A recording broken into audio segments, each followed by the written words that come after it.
बिस्मिल्लाहिर्रहमानिर्रहीम। अजीज़ साथियों, RHCSS series के लेक्चर नंबर 3 के साथ मैं आपकी खिदमत में हाजिर हूँ। आज के लेक्चर में हम जिन चीज़ों को कवर करेंगे उनमें सबसे पहले हम ये देखेंगे कि फ़ाइल कंप्रेशन क्या होता है, कंप्रेस करना, अनकंप्रेस करना, फाइल्स को जिप करना। फिर हम देखेंगे यूज़र मैनेजमेंट किस तरीके से रेड हैट में हैंडल की जाती है। हम क्रिएट यूज़र करना, यूज़र मॉडिफाई करना, पासवर्ड पॉलिसीज़, इन तमाम को देखेंगे। देन मैं कुछ आपको इंट्रोड्यूस करवाऊंगा IO रीडायरेक्शन के साथ। फिर हम देखेंगे एलिवेटिंग प्रिविलेजेस को। इससे मुराद ये है कि किसी नॉर्मल यूज़र को रूट प्रिविलेजेस देना जबकि उसको रूट का पासवर्ड पता ना हो, या उसको अपनी नॉर्मल से ज़्यादा कुछ सुपर यूज़र के राइट्स देना, कुछ टास्क्स के राइट देना as compared to the general user, वो हम इसमें पढ़ेंगे। फाइल कंप्रेशन में अगर आप देखें तो अमूमी तौर पर फाइल कंप्रेशन हम करते उस वक्त हैं जब हमने किसी ह्यूज फाइल को नेटवर्क पे भेजना हो या स्टोरेज स्पेस कम हो। प्लस हम उस वक्त भी फाइल्स को कंप्रेस करते हैं जब आपने किसी फोल्डर को सेंड करना हो। अब जाहिर बात है फोल्डर तो नहीं जा सकता नेटवर्क पे, फाइल बाय फाइल जाती हैं चीज़ें, तो हम क्या करते हैं फोल्डर फुल कंप्रेस कर देते हैं फाइल उस समय तो, और वो चला जाता है किसी भी लोकेशन पे। फिर हम देखेंगे जिप एंड कंप्रेशन क्या है, और इसका हमें फ़ायदा ये होता है कि हम अपना डिस्क स्पेस भी सेव करते हैं। नीचे हमने कुछ टेबल में मैंने कमांड्स भी लिखी हुई हैं, इनको आप रिव्यू भी कर दें। अभी इन कमांड्स की हम लैब भी करके देखेंगे। देन हम यूज़र मैनेजमेंट की तरफ भी आते हैं। यूज़र्स को ऐड करना, यूज़र्स के मुताबिक कुछ सेटिंग्स करना, उनके पासवर्ड्स रिवोक करना, पासवर्ड्स अप्लाई करना, अकाउंट को कुछ स्पेसिफिक एजेस लगाना, अकाउंट एक्सपायरी करना, ये सारे काम हम इस स्लाइड्स में होने वाली जो भी कमांड्स हैं इसके थ्रू परफॉर्म करेंगे। देन मैं IO रीडायरेक्शन की आपसे बात करूंगा। जो फाइल आपके सामने डिस्प्ले होती है, जिस तरह हमने लेस की कमांड यूज़ की, हम कैट की कमांड यूज़ करते हैं, इनके कुछ एडवांस फीचर, कुछ अच्छे फीचर जिससे आप अपने रूटीन एडमिनिस्ट्रेटिव टास्क में इस्तेमाल कर सकते हैं, उस पर मैं बात करूंगा आपसे। और आखिर में एलिवेटिंग प्रिविलेजेस जो हमने यूज़र्स को देनी है कि किसी भी यूज़र को अदर देन नॉर्मल यूज़र कुछ टास्क हम असाइन कर दें, और जबकि वो सुपर यूज़र भी ना हो तो वो काम हम सूडो के थ्रू इसमें करेंगे।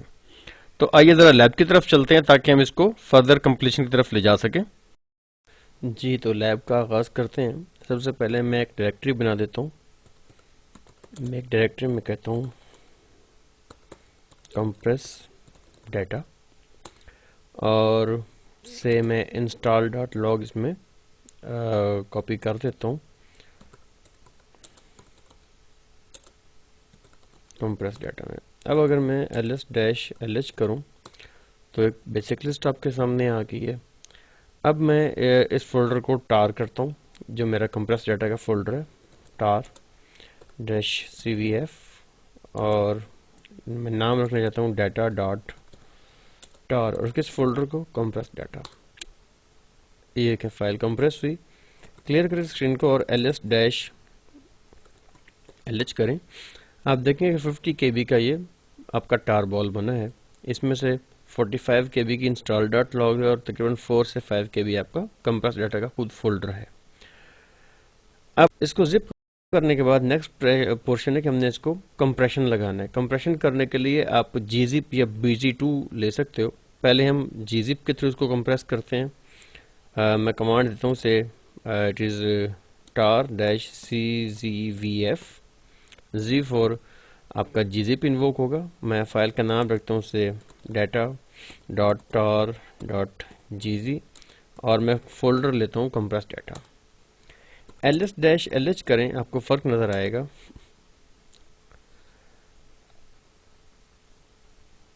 data.tar.gz का साइज़ है 11 के, जबकि data.tar का साइज़ है 50 के। सो कंप्रेस जब आप gz से करेंगे आपको इतना डिफरेंस फील होगा। इसी को हम bg2 से भी कंप्रेस करता हूँ मैं। से हम कमांड देंगे अब tar-cjvf, और डाटा 1 में कह देता हूँ .tar.bg2, और फोल्डर कंप्रेस डाटा है। ls-lh करें, और अब आप देखें फ़र्क। जो मेन मेरी जिप फाइल थी 50K की थी, मैंने जब gzip से कंप्रेस किया तो 11 के, और जब मैंने bg2 से किया तो 9 के। सो ये टूल्स हैं जिसके आप अपनी ज़रूरत के मुताबिक कोई भी टूल यूटिलाइज करके फाइलों को कंप्रेस करवा सकते हैं, चाहे आप BZ2 ले लें, चाहे आप gzip ले लें, ये अब आप पे मुनहसर है।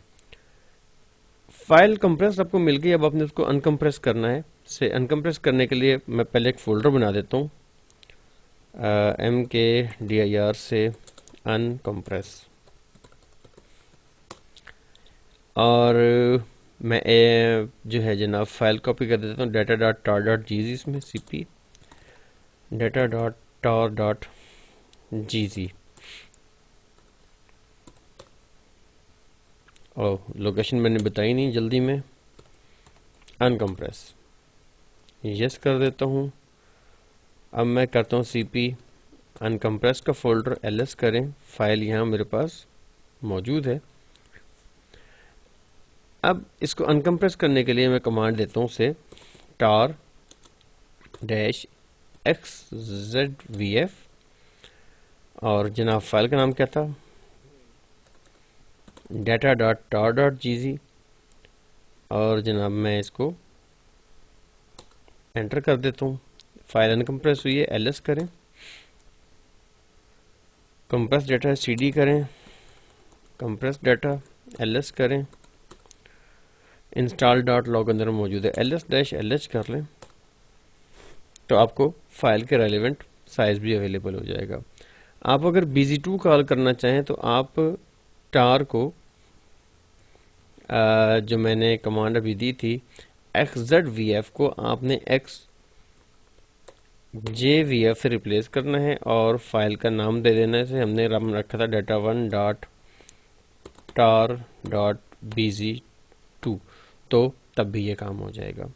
ये वो तरीक़ाकार है जिसके थ्रू फाइल्स को कंप्रेस या अनकंप्रेस कर सकते हैं। अच्छा जी, नेक्स्ट अब हम बात करते हैं कुछ एलिवेटिंग प्रिविलेजेस की। एलिवेटिंग प्रिविलेजेस से मुराद आपने अपने लिमिटेड यूज़र को कुछ ऐसे राइट्स देने हैं कि उनके पास रूट का पासवर्ड भी ना हो, लेकिन फिर भी वो कुछ आम यूज़र से ज़्यादा फंक्शनैलिटी परफॉर्म करें। छोटी सी मैं एग्जांपल देता हूँ। सिस्टम फाइल है शेडो, जिसमें तमाम आपके यूज़र के पासवर्ड्स इनक्रिप्टेड स्टोर होते हैं। इसको सिर्फ यूज़र रूट देख सकता है। से मैं कैट करता हूँ /etc/shadow शेडो, और आप देखें कि फाइल आपके सामने लिस्ट हो गई है। अगर आप लिमिटेड यूज़र से ये काम करने की कोशिश करेंगे, कैट करें /etc/shadow को, तो आपको परमिशन डिनाई किया जाएगा। अब आप ये देखें कि अगर रूट यूज़र ने इसको एक्सेस कर भी लिया है तो लिमिटेड यूज़र इस फाइल को एक्सेस नहीं कर सकता कैट की कमांड से। कैट के अलावा हम लफ्ज़ सूडो यूज़ करते हैं जब हम किसी यूज़र को राइट देते हैं। अगर आप सूडो करके भी उसको कैट करने की कोशिश करेगा तो आप देखें उसने पासवर्ड तो मांगा, लेकिन उसके बाद देखें उसने क्या कहा है कि test is not in the sudoers file, this incident will be reported. तो ये आपको इंडिकेट करता है कि सिस्टम इस मामले में इतना हसास है। अब मैं करता क्या हूँ कि सूडोअर्स की फाइल में मैं रूट टेस्ट को राइट दे देता हूँ रूट के लेवल के से। मैं कहता हूँ vi/etc/sudoers, एंटर करें। लाइन में ट्रेस करता हूँ जो ऑल की लाइन थी। अच्छा, नीचे आप देखें तो आप डिवाइस वाइज और सर्विस वाइज ग्रुप को भी राइट्स दे सकते हैं, यूजर को भी राइट्स दे सकते हैं। अब मैं यहाँ पर फिलहाल इस काम के लिए आया हूँ टेस्ट के लिए। इंसर्ट कॉल करता हूँ, मैं लिखता हूँ टेस्ट है for all that is equal to all and everything. इस फाइल को मैं सेव करता हूँ, और अब मैं आता हूँ यहाँ पर। देखिए मैं सिंपल कमांड दूंगा, सिंपल डिनाई हो जाएगी। मैं सूडो से कमांड देता हूँ, पासवर्ड देता हूँ यूज़र का, और अब फाइल का कंटेंट आपके सामने आ गया। ये तरीक़ाकार है जिसको आपने फॉलो करना है, और इसमें आप सूडो को मज़ीद जाकर स्टडी करें ताकि अगर आपको कभी यूज़र को प्रिविलेजेस देनी पड़ जाए अदर देन रूट तो आप उनको असाइन करवा सकें। आगे चलते हैं और हम कुछ IO रिडायरेक्शन के बारे में बात करेंगे। अब IO रिडायरेक्शन बहुत यूज़फुल होती है जब आप अपने सर्टेन डाटा का डिस्प्ले जो है वो अपनी मेन स्क्रीन से हटाकर फाइल्स में शिफ्ट करना चाहते हैं ख़ास तौर पर। लेट्स सपोज मैं करता हूँ कैट install.log, फाइल आपके सामने डिस्प्ले हो गया कंटेंट। अब मैं चाहता हूँ कि कैट के थ्रू जब तक मैं टाइप करता जाऊँ उस वक्त तक काम होता रहे। मैं कहता हूँ कैट >EOF और कहाँ जाए आउटपुट, टेस्ट फाइल 1.txt में, यानी कि जब तक मैं EOF टाइप नहीं करूँगा उस वक्त तक मैं टेक्स्ट फाइल में लिखता जाऊँगा। मैं कहता हूँ say this is a sample test file of IO redirect. मैं यहाँ EOF करता हूँ और फाइल क्लोज हो गई। ls-lh करें आप, और जनाबी अली कहाँ चली गई फाइल मेरी, ये रही 44K की। आप इसको कैट करें, फाइल के कंटेंट मौजूद हैं। IO रिडायरेक्शन में एक चीज़ ये है कि आप एग्जिस्टिंग फाइल के कंटेंट्स को अपेंड करवा सकते हैं किसी और फाइल से मैं काम करता हूँ, मैं कहता हूँ cat/etc और जो होस्ट्स की फाइल है उसके कंटेंट्स अपेंड किए जाएं टेस्ट फाइल 1 में। जब मैं डबल ग्रेटर देन का साइन लगाता हूँ तो ये कंटेंट्स को अपेंड करवाएगा। एंटर करें। अब मैं कैट करता हूँ और अब ये देखें कि टेक्स्ट फाइल 1 के अपने कंटेंट्स भी मौजूद हैं ऊपर और नीचे एग्जिस्टिंग अपेंड हो गए। अब अगर मैंने फाइल ओवरराइट करवानी है तो मैं डबल एरो की बजाय सिंपल सिंगल एरो दे दूंगा और अब आप कैट करें और अब आप देखें कि फाइल ओवरराइट हो गई है। दोनों कंटेंट्स को आप टैली कर लें। सो ये भी एक आपकी रिडायरेक्शन है जिसमें आप आउटपुट चेंज करवाते हैं। अच्छा, इंटरेस्टिंगली IO रिडायरेक्शन को आप सर्चिंग में भी इस्तेमाल कर सकते हैं। उससे मैं कहता हूँ कैट और मैं कहता हूँ टेस्ट फाइल 1 और मैं इसको कहता हूँ कि जी ग्रैब करे लोकल के वर्ड को। आप देखिए उसने लोकल के वर्ड जहाँ जहाँ आया उसको कैरी कर लिया। से मैं एक और करके देख लेते हैं, एग्जाम्पल 127.0.0.1 आपके सामने उसकी रेलिवेंट लाइन भी आ गई। तो ये भी तरीक़ाकार है जिसके थ्रू आपको IO डायरेक्टर आपकी हेल्प कर सकते हैं सारे सिस्टम के अंदर। अब कुछ यूज़र मैनेजमेंट की बात हो जाए। यूज़र ऐड करने के लिए हम जो कमांड लाइन पे यूज़र ऐड करते हैं उसके लिए हम लिखते हैं यूज़र ऐड से आसिम। तो यूज़र आसिम आपके सिस्टम में ऐड हो गया। अच्छा, ये बात ध्यान में रखिएगा कि आपने आसिम ऐड कर लिया, जब तक आप इसका पासवर्ड नहीं देंगे उस वक्त तक ये यूज़र डिसेबल्ड रहेगा। पासवर्ड हम बाद में देंगे। उसके बाद यूज़र ऐड करने के बाद आपने यूज़र डेल करना है, तो आप यूज़र डेल आसिम लिखेंगे। अगर आप सिर्फ आसिम लिखोगे तो सिर्फ यूज़र का अकाउंट डिलीट होगा, इसकी होम डायरेक्टरी और मेल बॉक्स बाकी रहेगा। तो इसका हल ये होता है कि जब आपने यूज़र डिलीट करना है ना तो आपने उसको कहना है -R और एंटर कर देना है। R करने से कर्सिव चेंज होती है, इससे मुराद ये कि यूज़र का मेल बॉक्स और उसकी होम डायरेक्टरी दोनों डिलीट हो गई हैं। अब आप यूज़र ऐड आसिम करें, यूज़र ऐड आसिम जो है दोबारा आपके सिस्टम में ऐड भी हो जाएगा। अगर मैं यूज़र डेल करूँगा आसिम और -R नहीं लगाऊंगा, डिलीट हुआ। अब मैं देखें, अगर मैं कहता हूँ कि ls/home एंटर करें, देखें आसिम की डायरेक्टरी मौजूद है। सो आपने -R करना है। एक तरीके से आप ना भी करें इसको तो फ़ायदा है कि आसिम की क्योंकि होम डायरेक्टरी मौजूद होगी तो उसकी फाइल्स को भी आप बाद में एक्सेस कर सकते हैं। नेक्स्ट एक और काम हम करते हैं वो ये कि यूज़र को उसके नेम के साथ ऐड करवाते हैं। उसका तरीकाकार ये है कि आप लिखते हैं user add -C for comments हैं। मैं आपको बाद में जब हम फाइल डायसेक्ट करेंगे यूज़र की वहाँ दिखाऊंगा। मैं कहता हूँ यूज़र ऐड, कमेंट है नसीम से अहमद और मैं यूज़र देता हूँ नसीम नसीम। एंटर करें, यूज़र ऐड हो गया। अब इसका फुल नेम नसीम भी जो है, नसीम अहमद भी जो है सिस्टम में शो किया जाएगा। इसी तरह अगर यूज़र आपका आया है जो अपना डिफ़ॉल्ट शेल जो है वो बैश शेल में नहीं काम करना चाहता, सी शेल में जाना चाहता है, आप उसका default shell at the time of user creation add कर सकते हो। यूज़र ऐड -S, मैं कहता हूँ /bin और मैं कहता हूँ GTC/sh और जनाब यूज़र का नाम है जी यासिर। तो यूज़र अब जब लॉगिन होगा तो बाय डिफ़ॉल्ट उसको अपना बैश की बजाय सी शेल अवेलेबल होगा काम करने के लिए।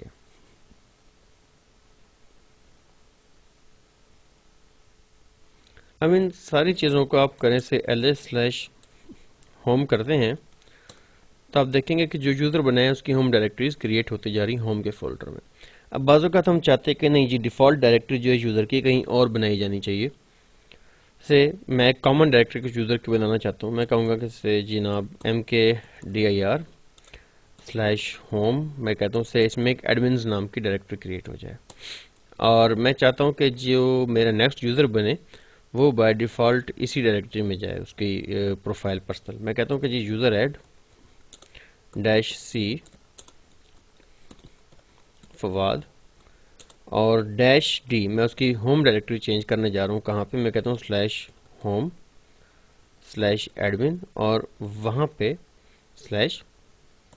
/फवाद क्रिएट किया जाए।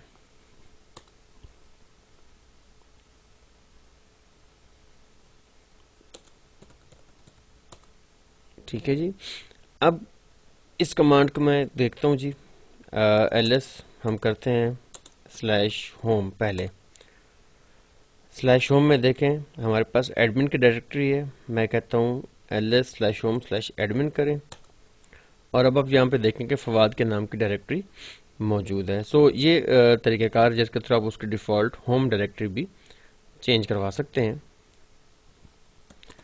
अब एक और चीज़, इसी तरह मैंने आपको यूज़र का नेम ऐड करना सिखाया था eight the time of user creation. अब अगर यूज़र का नाम अपने बाद में ऐड करना है, जिस तरह आसिम था उसका नाम मैंने बाद में ऐड करना, तो मैं कहूँगा यूज़र mod -c और आसिम खान से मैं कह देता हूँ, और यूज़र कौन था? आसिम। तो यूज़र mod की कमांड जो है ये बेसिकली यूज़र अकाउंट मॉडिफिकेशंस के काम आती है। एंटर करें और मेरा ख्याल है यूज़र आसिम मैंने यस डिलीट कर दिया था। इस तरह करते हैं जी। और कौन कौन से यूज़र हमने ऐड किए थे मैं ज़रा करता हूँ ls/home। मेरे पास यासिर भी था। यस, मैं इसका नाम कर देता हूँ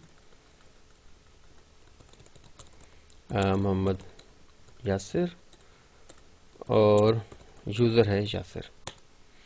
ले जी, ये भी ऐड हो गया। आप मशीन को लॉग ऑफ करा के लॉगिन करते हैं तो देखते हैं कि जी आपको यूज़र्स के फुल नेम भी नज़र आते हैं कि नहीं आते।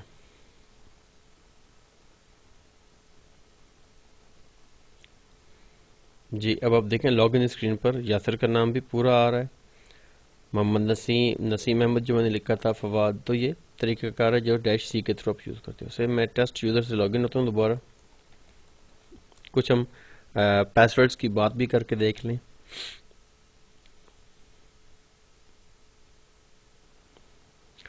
पासवर्ड जो है वो यूज़र एडिशन के टाइम पे भी आप दे सकते हैं। मैं कहता हूँ से यूज़र ऐड -p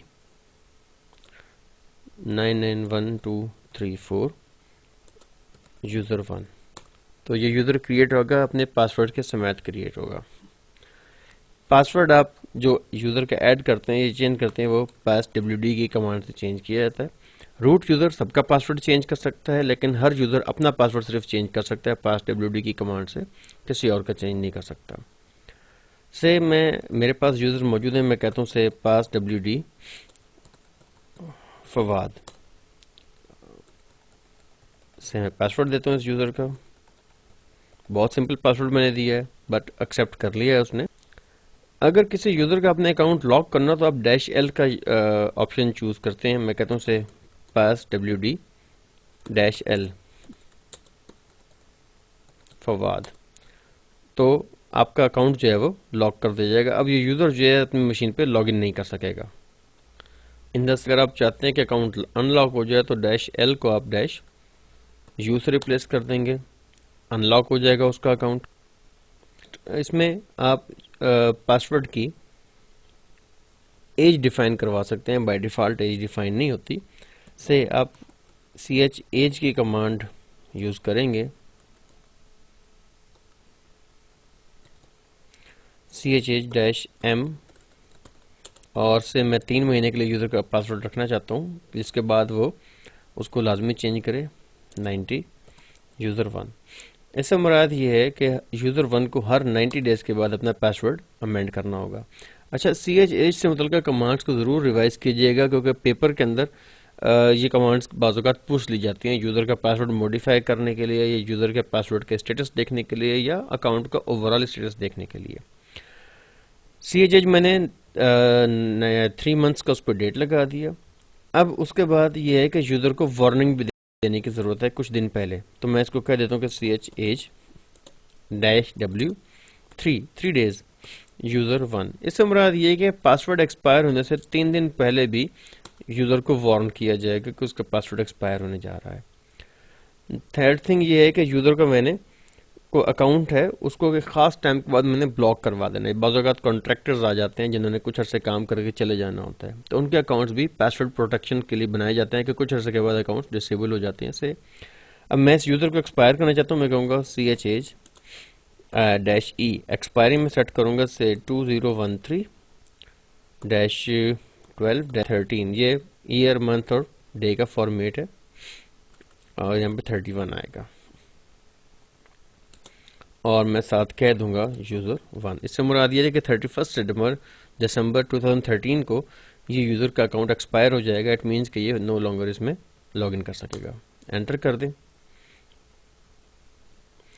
बाद अगर मैं पासवर्ड की सारी पॉलिसीज़ जो हैं इस पर जो लगी हुई हैं वो देखना चाहता हूँ तो मैं कहूँगा CHH-L और यूज़र 1। अब ये देखें कि लास्ट पासवर्ड कब चेंज हुआ, एक्सपायरी, इनएक्टिव, अकाउंट एक्सपायर कब होगा, दिस वन, ठीक है। पासवर्ड एक्सपायर 28 मार्च को होगा, उससे पहले अकाउंट एक्सपायर हो जाएगा।